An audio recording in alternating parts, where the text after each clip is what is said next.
Hello students. आज के इस लेक्चर में हम कुछ एक और प्रॉब्लम्स करेंगे। तो कल जैसे हमने एक प्रॉब्लम करा कि 2x2 का कोई मैट्रिक्स है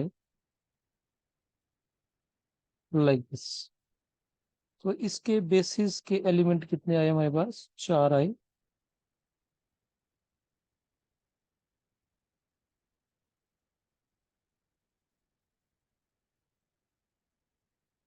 एंड 0 0 0 1, ये 4 जो वेक्टर्स हैं ये इसका स्टैंडर्ड बेसिस है। और बेसिस भी हो सकते हैं। मेरा क्वेश्चन ये है स्टूडेंट्स कि अगर इस मैट्रिक्स में कोई दो एंट्री सेम हो जाए, जैसे ये ए और डी, डी की जगह भी ए हो जाए, तो बेसिस क्या होंगी? A B c a. Then basis में कितने एलिमेंट होंगे? तो स्टूडेंट, इस केस में जो बेसिस में एलिमेंट रहेंगे वो ओनली 3 रहेंगे। क्यों रहेंगे? क्योंकि ये जो एलिमेंट है, जो एलिमेंट यहाँ है वही यहाँ पे है। इस वेक्टर स्पेस में, ये वेक्टर स्पेस है जिसमें मैट्रिक्स 2x2 के हैं, और उसमें जो A11 और A22 जो एंट्री है वो सेम है दोनों। तो डेफिनेटली इन दोनों के लिए एक ही वेक्टर काम कर जाएगा। बाकी हमारे पास बी के लिए 0 1 0 और सी के लिए 0 1 0 0। सो this is the basis for this matrix. तो ऐसा नहीं है कि 4 एंट्रीज हैं तो 4 ही, 4 तभी होनी है जब चारों के चारों डिफरेंट हो। अगर कोई दो एंट्री सेम हो जाती हैं तो फिर हमारे पास बेसिस में एलिमेंट रिड्यूस हो जाएंगे। अगर इसी तरह से मैं एक और कर दूं कि इसमें ए बी ए ए, यहाँ पे 3 एंट्री ये सेम होती हैं, तो फिर बेसिस में कितने एलिमेंट रह जाएंगे? 1 0 1 1 एंड 0 1 0। तो ये बेसिस के एलिमेंट होंगे। ठीक है। सो इस तरह के क्वेश्चंस कॉम्पिटिटिव एग्जाम में भी आते हैं, तो कीप इन माइंड। चलो एक क्वेश्चन करके देखते हैं, क्वेश्चन किस तरह का आ सकता है।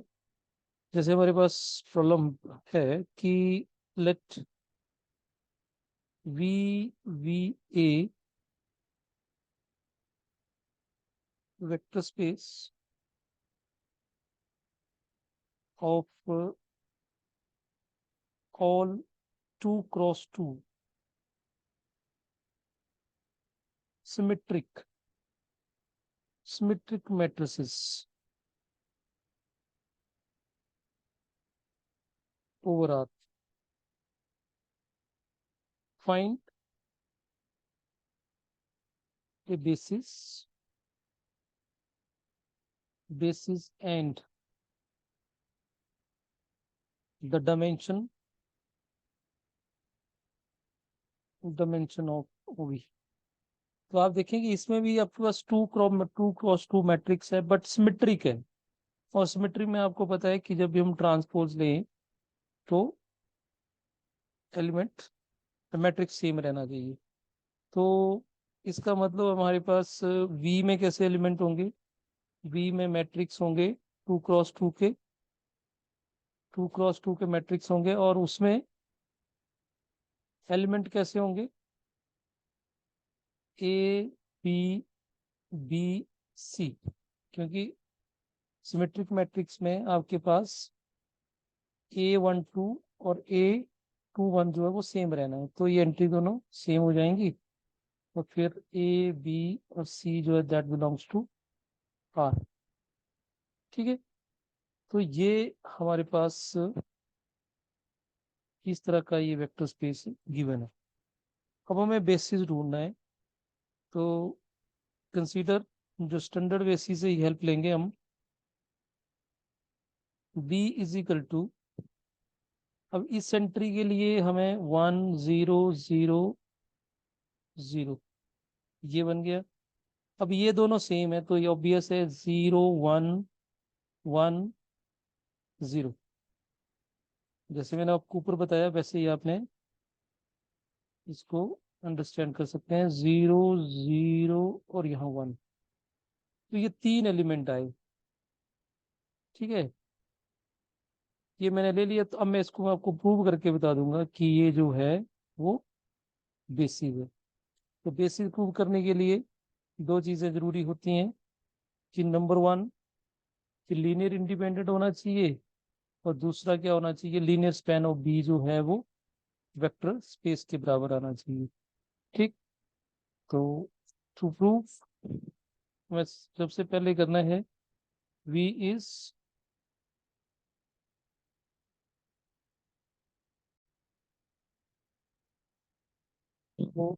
First of all we will prove कि V is a linear independent, और दूसरा हम प्रूव करेंगे कि लीनियर स्पैन ऑफ बी जो है वो V के बराबर आता है कि नहीं आता है, ठीक। तो अगर हम ये प्रूव कर देंगे तो इट मीन दैट जो डिस्कशन हमने ऊपर किया वो भी वैलिडेट हो जाएगी, कि दो एंट्रीज अगर सेम हो तो उनके लिए एक ही वेक्टर बेसिस में काफी होता है जनरेट करने के लिए। तो सबसे पहले हमने इंडिपेंडेंट प्रूव करना है, तो हमने लेट एक कॉम्बिनेशन ले लिया, अल्फा 1 0 0 0 प्लस बीटा 0 1 1 0, और गामा ले लिया 0 0 0 1 इज इक्वल टू 0 मैट्रिक्स, ठीक है। इसको मैट्रिक्स ही लिख लेते हैं, या ओ लिख सकते हैं। तो हमें अल्फा बीटा अगर 0 हो गए, गामा 0 हो गए, तीनों के तीनों तो इंडिपेंडेंट हो जाएंगे। तो what we get alpha beta, third position पे क्या आएगा, बीटा, और यहाँ पे gamma. So this is 0 0 0। So now alpha equal to 0, beta equal to 0, and gamma equal to 0. So all are 0, so there implies V is linear independent set. ये तो हमारे पास linear independent हो गया। अब हमने दूसरा प्रूव करना है स्पैन वाला। तो नंबर 2, ये हमारे पास वन चीज फर्स्ट हो गया। सेकेंड में हमें प्रूव करना है to prove B is linear span of P is equal to V, that is हमें प्रूव करना पड़ेगा V is linear subset of this and the linear span of P is subset of V। ये दो चीजें prove करनी पड़ेंगी। तो सबसे पहले हम ये लिख सकते हैं कि सिंस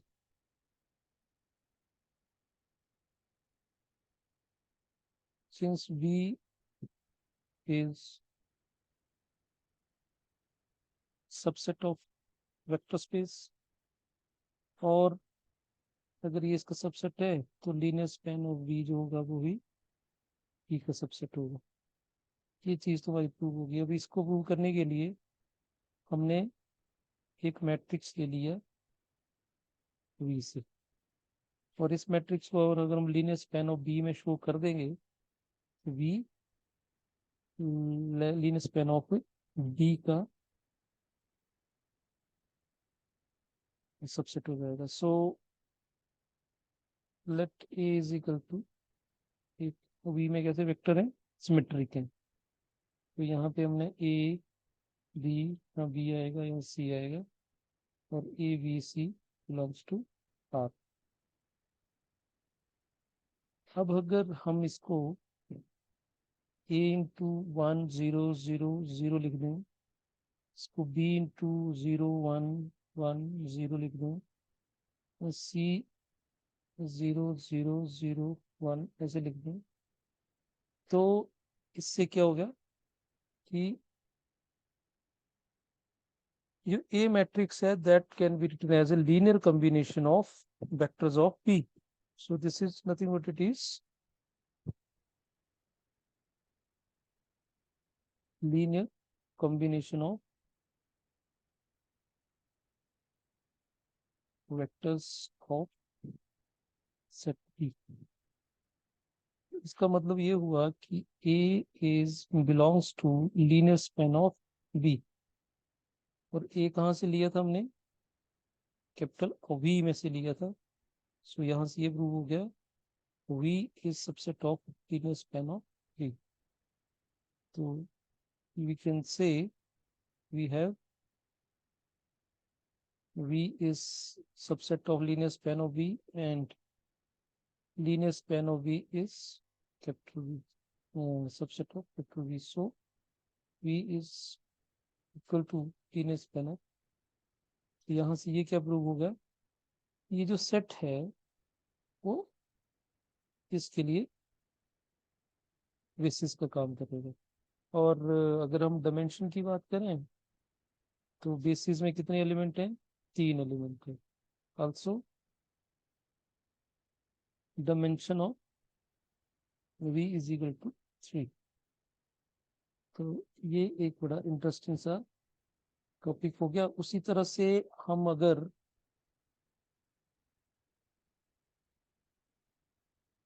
हमारे पास एक सेट है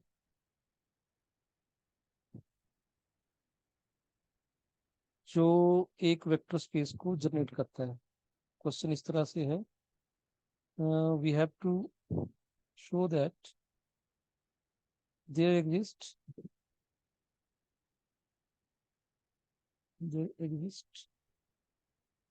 मोर than one basis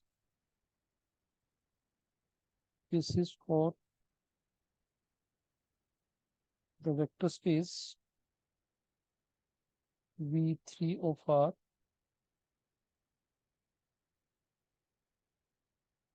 generated by the set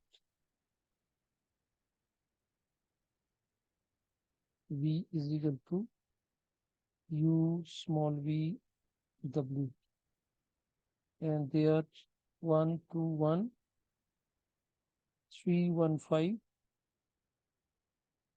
3 minus 4 7। ये हमारे पास हमें ये प्रूव करना है कि इस वेक्टर स्पेस के पास वन से ज्यादा बेसिस होती है। और दिया गया हमें कि ये जो V3 of R vector space है इसको ये 3 वेक्टर जनरेट करते हैं। तो जनरेट तो करते ही हैं, अगर ये इंडिपेंडेंट हो गए तो ये ही बी जो है इसके लिए बेसिस का काम करेगा। ठीक है, सबसे पहले चेक करते हैं कि ये बेसिस जो बी है ये लीनियर इंडिपेंडेंट है या नहीं है। तो consider alpha 1 2 1 plus beta 3 1 5 and gamma 3 - 4 7 is equal to 0। इनको सिंप्लीफाई करेंगे तो we get alpha plus 3 beta plus 3 gamma 2 alpha plus beta -4 gamma alpha plus 5 beta plus 7 gamma is equal to 0 vector. ठीक है, अब इसमें इक्वेट कर देंगे तो 0 वेक्टर को हम ले सकते हैं 0 0 0 so after equating what we get कि alpha 3 beta plus 3 gamma equal to 0, 2 alpha plus beta -4 gamma equal to 0, alpha plus 5 beta plus 7 gamma equal to 0। अब दो तरीके हैं इनको सॉल्व करने हैं, तो इसको सॉल्व कर लो या मैट्रिक्स वाला तरीका लगा लेते हैं। तो मैट्रिक्स फॉर्म में अगर इसको लिखना हो तो कैसे लिखेंगे? 1 3 3 2 1 - 4 1 5 7 अल्फा बीटा गामा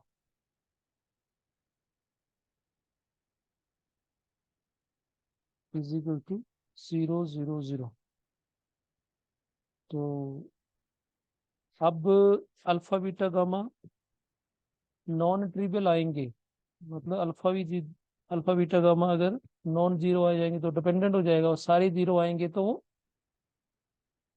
ये इंडिपेंडेंट हो जाएंगे। तो इनकी वैल्यू निकालने के लिए ये सिस्टम कैसा है, this is this this is system of homogeneous homogeneous equations, and this will have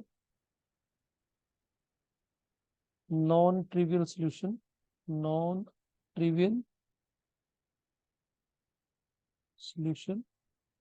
if 1 3 3 2 1 minus 4 1 5 7 का डिटर्मिनेंट अगर जीरो आ गया तो इसके पास नॉन ट्रिवियल सोल्यूशन होगा। नॉन ट्रिवियल हुआ तो उसका मतलब ये डिपेंडेंट होंगे। अगर ये नॉन जीरो आया तो इसके पास ट्रिवियल सोल्यूशन होगा। ठीक, तो इसको अगर सिंप्लीफाई करके देखेंगे तो ये जीरो आएगा। डिटर्मिनेंट आप सिंप्लीफाई करके देखेंगे तो it will be zero. So zero equal to zero, इसका मतलब alpha beta gamma are not all zero, non trivial आएंगे। नॉन जीरो आया इसका मतलब जो यू वी डब्ल्यू are linear dependent factors, linear dependent हो गए। इसका मतलब है कि ये बेसिस नहीं बनाएगा, this is not a basis. Generate तो कर रहा है लेकिन इंडिपेंडेंट नहीं है, तो ये बेसिस नहीं हो सकता। तो इसका मतलब बेसिस की डायमेंशन 3 नहीं हो सकती। ठीक है, क्योंकि जनरेट तो कर रहा था। अगर ये बेसिस होता तो डेफिनेटली बेसिस में 3 एलिमेंट होते। अब 3 एलिमेंट वाला डिपेंडेंट हो जा रहा है, इसका मतलब इसकी बेसिस जो होगी वो 2 वाली होगी। तो अगर हम u और v को ले, एक सेट हमने u और v ले लिए, एक v और w ले लेते हैं, और तीसरा ले लेते हैं w और u। ये 3 सेट हैं, और इनको देखें तो आपको लगता है क्या u और v का कोई रिलेशन है आपस में? मतलब इसको मैं किसी से मल्टीप्लाई करूं ये बन जाए, या इसको किससे मल्टीप्लाई करूं ये बन जाए? नहीं बनेगा ना। They are independent to each other. तीनों मिलके तो डिपेंडेंट है, तो मैंने प्रूव कर दिया। दो दो को देखना बड़ा इजी हो जाता है। इसको मैं किससे मल्टीप्लाई करूं कि ये बन जाए, या इसको किससे मल्टीप्लाई करूं कि ये बन जाए? नहीं बनेगा ना, तो इंडिपेंडेंट है। पहला और थर्ड पहला और थर्ड में भी कोई रिलेशन नहीं है। इट मीन दैट अगर दो दो के पेयर बनाए तो they are linear independent set.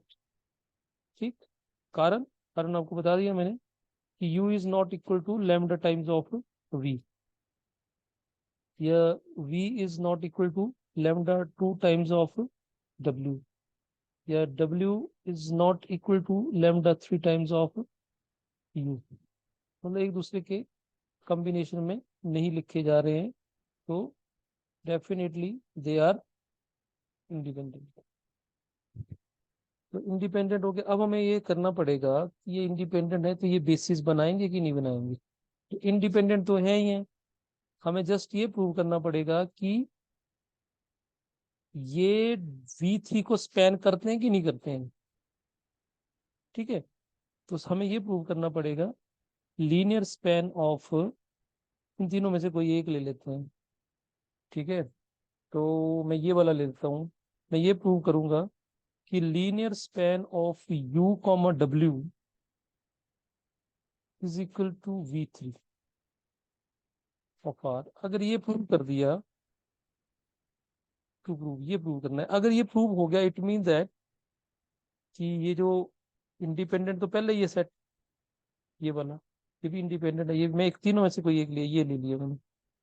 अगर ये V3 को स्पैन कर दिया ना अगर इसने, तो इसका मतलब ये जो होगा VC हो जाएगा। तो इसके लिए क्या करना, सबसे पहले मैंने एक एलिमेंट ले लिया V3 से, तो X ले लिया मैंने, X belongs to V3 of R। और V3 को स्पैन कौन कर रहा है, कौन कर रहा है स्पैन, क्वेश्चन में दिया हुआ है। V3 को स्पैन कौन कर रहा है, ये स्पैन कर रहे हैं। V3 जनरेटेड बाई दिस, ये तीनों इसको क्या कर रहे हैं, जनरेट कर रहे हैं। इसका मतलब कोई भी एलिमेंट अगर अब V3 से हम लेंगे तो इन तीनों के लीनियर कॉम्बिनेशन में लिखा जाएगा। तो यहाँ पे मैं ले लेता हूँ A1U, A2V और A3W। और ये A1, A2, A3 स्केलर होंगे और ये कहाँ से आएंगे, R से आएंगे। तो A1 की वैल्यू 1 2, U की वैल्यू 1 2 1, A2 की वैल्यू 3 1 5 और W की 3 -4 7। अब इनको अगर हम सिंप्लीफाई कर देंगे तो A1 प्लस 3A2 3A3 और सेकंड कंपोनेंट आएगा 2 times A1 plus A2 plus -4A3। और थर्ड कंपोनेंट आएगा A1 plus 5A2 plus 7A3। तो ये आपका X आ गया। अब हम ये क्लेम कर रहे हैं कि ये जो एलिमेंट है ये भी इसको स्पैन करना है। तो चेक करते हैं, तो मान लेते हैं हम, let X is spanned by V1U plus V2W। ये बात समझ गए, ये तो ओरिजिनल कर रहा है स्पैन। अब हम ट्राई कर रहे हैं कि इस X को ये दो स्पैन कर पाते हैं कि नहीं कर पाते हैं, ये चेक करना है। ठीक, तो कैसे होगा, ये भी X है ये भी X है, तो दोनों को क्या कर देंगे, कंपेयर कर देंगे। सो देयर इम्प्लाइज, इधर से X की वैल्यू इधर पुट कर देंगे तो what we get, A1 3A2 3A3 2A1 plus A2 minus 4A3 A1 plus 5A2 7A3 is equal to V1 U की वैल्यू कितनी है 1 2 1 प्लस V2 W की 3 -4 7। तो सिंप्लीफाई करके क्या आ गया हमारे पास, V1 plus 3 times V2 2B1 -2 4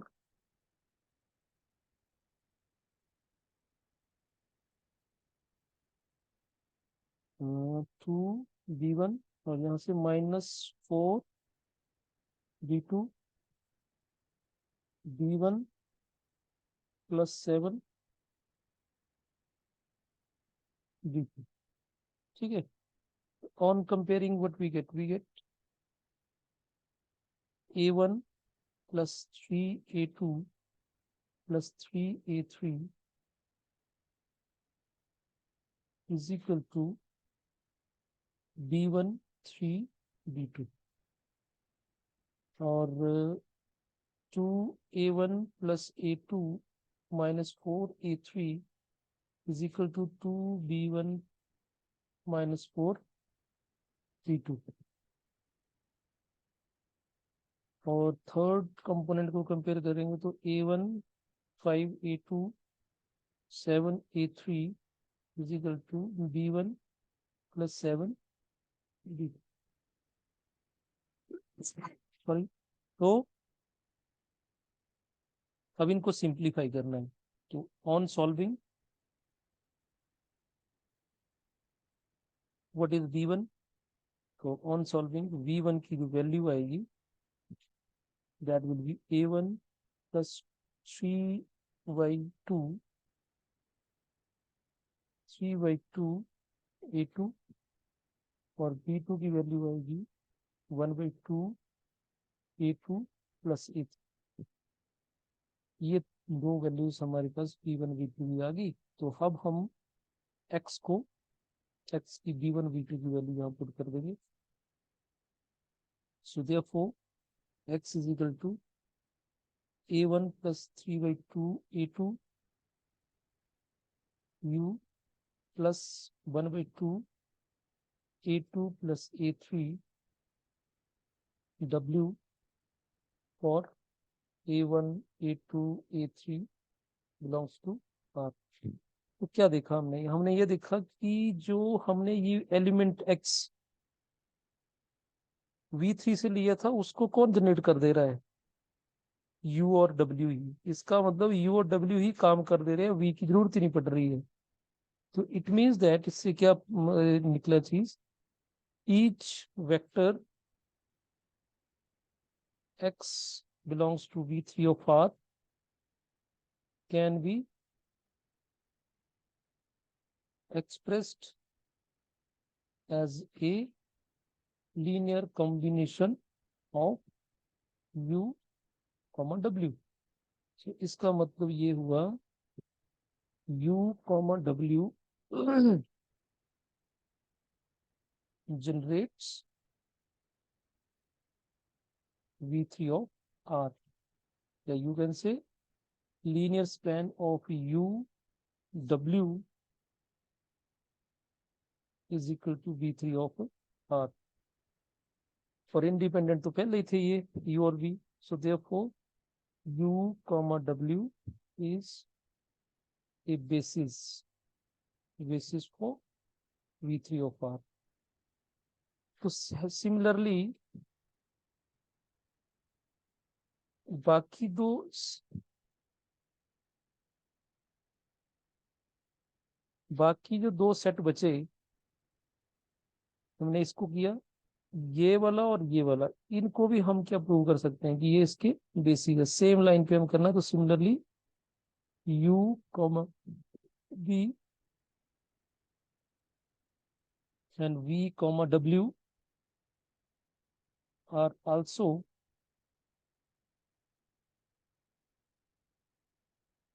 basis for v3 of r। Hence कितना अच्छा रिजल्ट बन गया हमारे पास कि there exist more than one basis for v3 of r। तो जैसे हमने पहले थ्योरम्स में ये चीजें करी थी, अब हम क्वेश्चन से करते हैं तो ये बात भी समझ आ रही है। क्यों, इसमें अगर ध्यान से देखें तो ये हुआ क्या, हमने क्या किया, जनरेटिंग सेट को रिड्यूस किया, reduce to the basis. Theorem पढ़ी है हमने एक, है ना जी, जिसमें हमने एक तो हमने किया था कि इंडिपेंडेंट सेट से एक्सटेंशन थ्योरम, इंडिपेंडेंट सेट से हमने बेसिस को बेसिस बनाई एक्सटेंड करके। और इसमें क्या किया हमने, जो हमारे पास जनरेटिंग सेट था उसको रिड्यूस करके बेसिस बनाया। सो this is very beautiful result कि कैसे हम थ्योरम में करते, थ्योरम में इतना विजिबिलिटी नहीं आती कि क्या चीज बोल रहे हैं। अगर आप यहाँ पे देखें तो ये जो तीन वेक्टर का सेट था वो इस वेक्टर स्पेस को जनरेट कर रहा था, और हमने जब चेक जनरेट कर रहा था चेक किया कि इंडिपेंडेंट है कि नहीं, तो इंडिपेंडेंट नहीं हुआ। इसका मतलब ये बेसिक नहीं हो सकता। तो बेसिस में फिर कम एलिमेंट होंगे। फिर दो के लिए ट्राई किया, दो के दो दो, तो जो दो वेक्टर इन तीनों में से कोई भी दो लिए तो वो इंडिपेंडेंट आया। फिर उससे हमने जनरेट करके देखा तो उसने भी p3 ऑफ r को जनरेट भी कर दिया। इसका मतलब वो इसका बेसिक बन गया। ठीक, तो दो चीजें इससे बड़े सिंपल निकला रही हैं कि एक तो हमने जनरेटिंग सेट से बेसिस बनाया, और एक वेक्टर स्पेस से एक से ज्यादा बेसिस भी हो सकते हैं। सो एक और हम प्रॉब्लम करते हैं इसमें। नेक्स्ट प्रॉब्लम इज, हमने अभी पीछे एक रिजल्ट पढ़ा था कि हमारे पास कोई, जैसे find the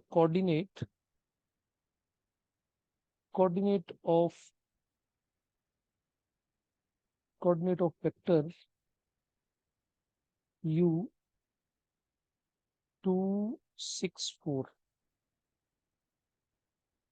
relative to basis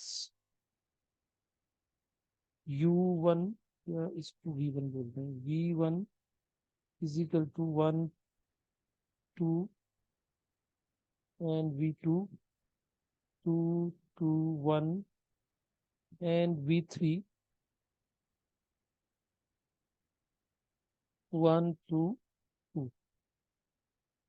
तो इसमें हमने इस के बेसिस, इसके वेक्टर के कोऑर्डिनेट इस बेसिस के रिलेटिव निकालने हैं। ठीक है, तो ये पहले भी किया मैंने, तो यहाँ पे फिर मैं दोबारा बता रहा हूँ इस चीज को। अगर हम देखें तो ये इस टाइम स्टैंडर्ड बेसिस के रिस्पेक्ट टू कंपोनेंट है। क्यों? क्योंकि u है 264, तो अगर हम इसको बेसिस की, स्टैंडर्ड बेसिस की फॉर्म में लिखना हो तो कैसे लिखेंगे? 210 प्लस 6010 4001। ठीक है, तो ये जो हुए component respect to standard basis हुए। सॉरी, अब मैं क्या करना है, इसको इस बेसिस के रिस्पेक्ट टू इसके कंपोनेंट क्या होंगे वो करना है। तो क्या तरीका होता है, इस u को 264, इसको इन बेसिस के एलिमेंट के लीनियर कॉम्बिनेशन में लिखना है। v1 आ गया, ये v2 2 2 1 और c इंटू 1 2 2। जब इसको कंपेयर करेंगे फिर ए बी सी की वैल्यू निकाल लेंगे और वही इस वेक्टर के कंपोनेंट होंगे respect to this basis. So यहाँ पे बना a plus 2 times b plus c, a plus 2 time b plus 2 times c, 2 times a b plus 2 times c. ठीक है जी, तो on comparing what we get a plus 2b plus c is equal to 2। दूसरा बनेगा a plus 2b plus 2c is equal to 6। तीसरा बनेगा 2a plus b plus 2c is equal to 4। और जब हम इसको सिंप्लीफाई करेंगे, after simplifying we get a is equal to -2, b is equal to 0 and c is equal to 4। तो इसका मतलब हमारे पास इन तीनों की वैल्यू हम यहाँ पुट कर देंगे, तो u is -2 v1 0 v2 plus 4 v3। तो इसके कंपोनेंट क्या हुए फिर? So u is equal to -2 0 4 relative to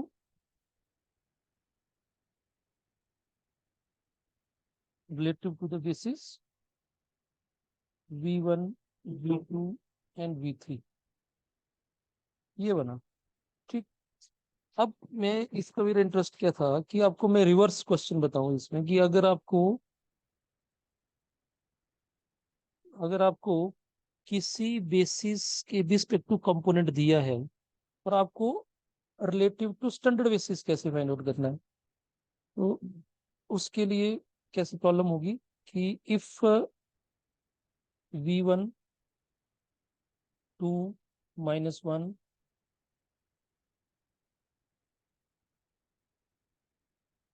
3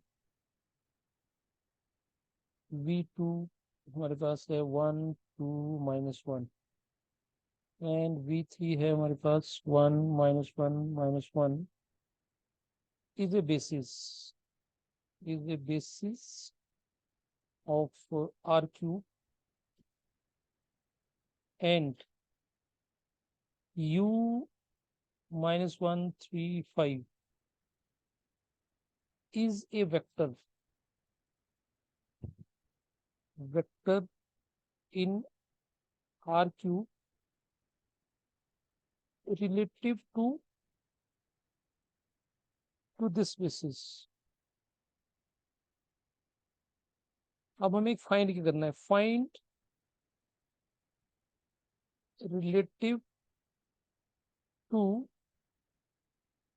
E basis और स्टैंडर्ड बेसिस हो गए, स्टैंडर्ड बेसिस। तो हमने इस वेक्टर के कंपोनेंट स्टैंडर्ड बेसिस के रिस्पेक्ट टू क्या होंगे वो निकालने। तो वेरी सिंपल वन, हमें क्या दिया हुआ है, ये जो u वेक्टर है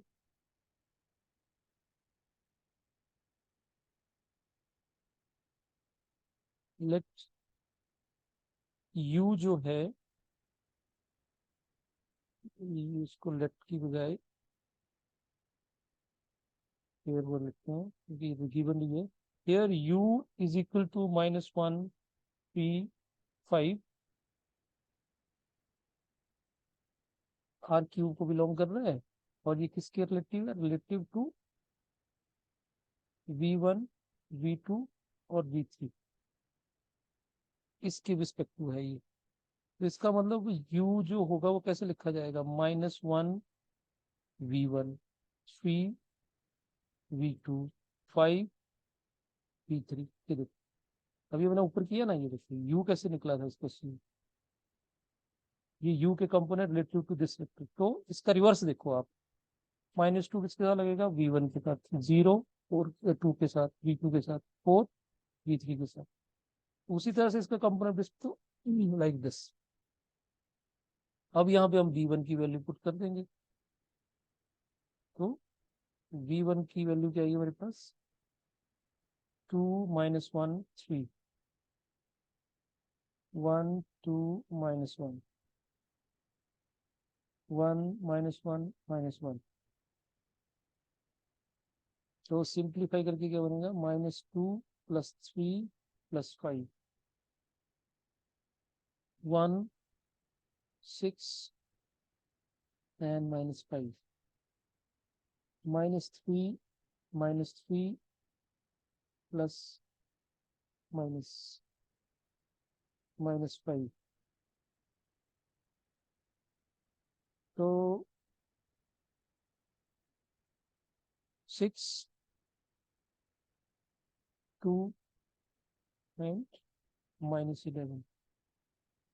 तो ये हमारे पास कंपोनेंट आया रिलेटेड टू स्टैंडर्ड बेसिस। क्यों स्टैंडर्ड बेसिस, क्योंकि अब मैं इसको ऐसे लिख सकता हूँ 6 0 1 0 0 2 0 1 0 और -11 0 0 1। ठीक, तो दैट्स वाई ये आपके पास u is equal to 6 2 -11 relative to E basis या स्टैंडर्ड बेसिस। 1 0 0 0 1 0 0 0 1 इसके रिस्पेक्ट टू। तो आज की इस वीडियो में इतना काफी है, तो बाकी फिर नेक्स्ट वीडियो में मिलेंगे।